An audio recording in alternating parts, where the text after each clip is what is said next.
अस्सलाम वालेकुम। अल्लाह ताला के फ़ज़ल करम और शुक्र के साथ आज की वीडियो का करते हैं आगाज़। मैं हूं आसिम रज़ा और आप देख रहे हैं यूट्यूब चैनल आसिम रज़ा। मुझे अल्लाह ताला से पूरी उम्मीद है कि आप लोग जहां कहीं भी होंगे खैरियो आफ़ियत से होंगे, अल्लाह ताला की नेमतें और बरकतें समेट रहे होंगे। वीडियो में आगे जाने से पहले हमेशा की तरह तमाम बहन और भाइयों से गुजारिश है कि चैनल को सब्सक्राइब कर दीजिए और बेल आइकन पे क्लिक कर दीजिए ताकि इस तरह की मज़ीद वीडियो आप तक बर वक्त पहुँचती रहे। तो चलते हैं आज की वीडियो की तरफ। ये किसी पीर या मुर्शिद के बस की बात ही नहीं, ये किसी पीर या मुर्शिद के बस की बात ही नहीं। उदास लोगों के मसले सिर्फ खुदा ही समझ सकता है। अगर आप औरत की आंखों में देखो और वो शर्माकर आंखें झुका ले तो ऐन मुमकिन है कि वो आपको पसंद करती हो। ये इश्क चीज़ ही ऐसी है, ये इश्क चीज़ ही ऐसी है जिसका पता ज़माने को पहले और ख़ुद को बाद में लगता है।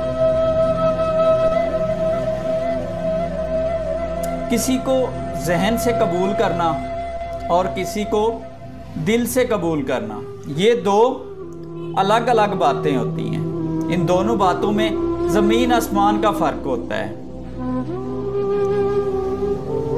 जहन से कबूल किए जाने वाले रिश्ते जहन को सुकून देते हैं और दिल से कबूल किए जाने वाले रिश्ते हमारी रूह तक को सुकून देते हैं। जहन से कबूल किए हुए रिश्ते टूट भी जाएं तो कोई बात नहीं, लेकिन दिल से बनाए गए रिश्ते नहीं टूटने चाहिए, नहीं टूटने चाहिए। मर्द अगर चाहता है कि वो अपनी बीवी के दिल से कभी भी ना उतरे तो उसे चाहिए कि अपनी बीवी को इज्जत दे, तन्हाई में भी और दुनिया के सामने भी।